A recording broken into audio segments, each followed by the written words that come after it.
大家好，我叫格雷。我这几个礼拜开始给自己制定计划，每个礼拜尽可能发这样的 YouTube 内容。主要是我想找办法分享我的音乐，而这些平台不让人活。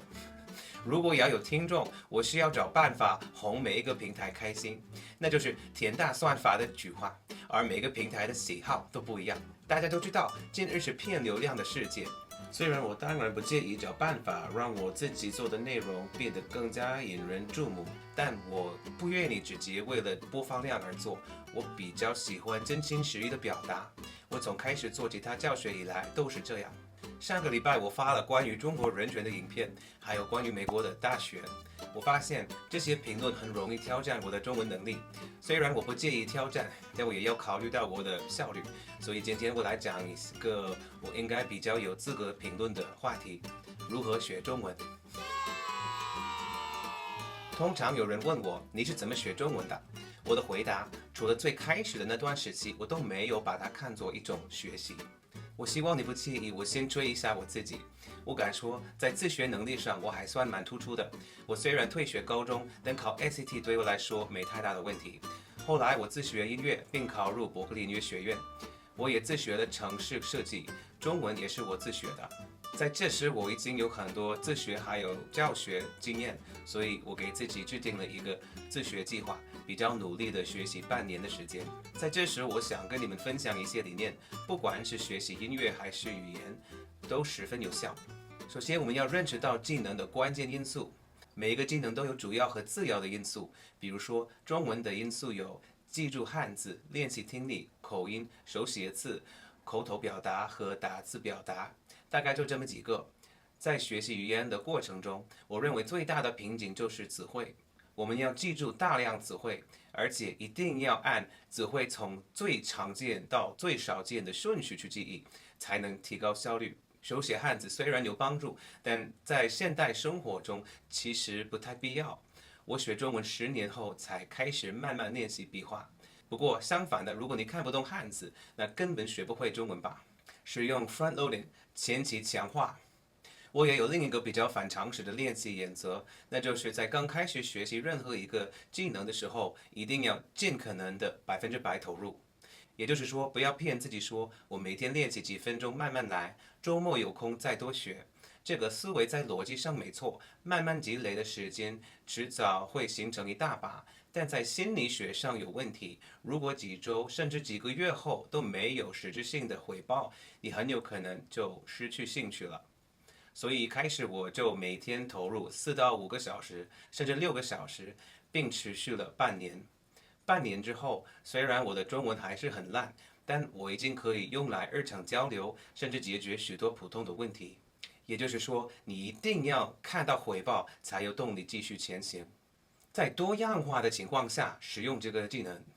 我的中文之所以一直在进步，是因为我会不断地寻找办法，在不同的情况下使用。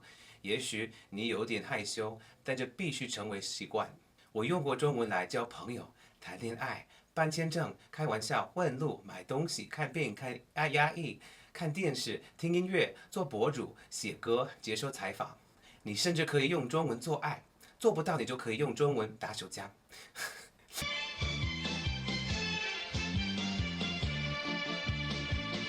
你也可以用中文骂人，甚至推倒政府。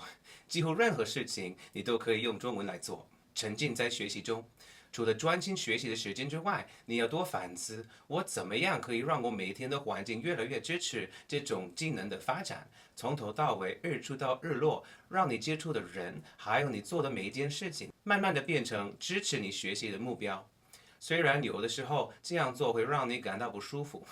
我还记得我最开始，我把我手机换成中文语言模式就后悔了，但培养这种习惯有很大的回报。还有厚起脸皮。那么没有人喜欢被公开侮辱。我和你分开的那一天，心里对你一直很怀念。应该说没有很多人，但是如果要进一步学习，就必须面对它。但你面对的过程要逐渐进行。我记得有一次去拜访一位好朋友，他们家让我用亲戚称呼来叫他们的家人。结果我一不小心把外公说成是老公，然后我的那个老公害羞的跑开了，整个下午都没有见到他。虽然这个故事非常尴尬，但我可以肯定，从那以后我再也没有混淆这两个词。按每一个阶段的需要来学习，在学习中文的每一个阶段，我大概知道该做些什么才能进一步提升。比如说，在最开始，关键是练习听力和记忆汉字。最开始我用 Anki 记忆大概2000个汉字，但这种方式变得不可持续，因为单看汉字没有太多的上下文。练听力还需要购买专门软体，并坚持每天使用。那么第2年后，我不太感兴趣用这样的 flashcard 去背汉字，所以我购买了一个软体叫 The Chairman's Bow， 里面有简洁的中文文章。但如果我现在开始学中文，我一定会请 ChatGPT 给我写合适我中文能力的内容，然后把这个内容贴到阅读中文的软体里面。在这时，我会看中文电视剧来练习听力，偶尔会停下来反复听某些比较难的片段。我就在这时比较爱上了那种垃圾的电视剧。来，吃东西。看你吃东西真开心。那我以后天天吃给你看。再过几年后，我就没必要用这些软体了。想阅读的内容，我直接贴到 Pleco 词典里，这样特别方便，只需要点击任何一个词就能看到它的英文翻译。听力方面我更熟悉了，这时我直接开始听中文博客和 YouTube 内容，偶尔听的时候会拿起手机搜某个词，但大部分我都可以猜到。我也不知道自己的中文水平有多高，大家总是告诉我我的中文特别好，但我觉得那只是因为你们对外国人的要求本来就不那么高。美国人不特别喜欢吃方便面。我现在很清楚自己的不足，但不敢想象还可以再进一步。毕竟现在只有一些比较大的挑战，比如看小说、写文章、参加实时的现场活动，才可能会让我再进一步。但这种进步越来越慢了。但我并不太担心，因为很早以前我就把自我挑战当做一种默认状态，所以我一直觉得我的中文会不断的进步。所以我们回到了主题，会不会有一天我的中文比你好呢？毕竟我平时也发现自己有了进步，但我敢说，有些听众可能觉得自己对文字没有那么热衷了，甚至有一些人因为长期在海外生活，还会担心自己有退步。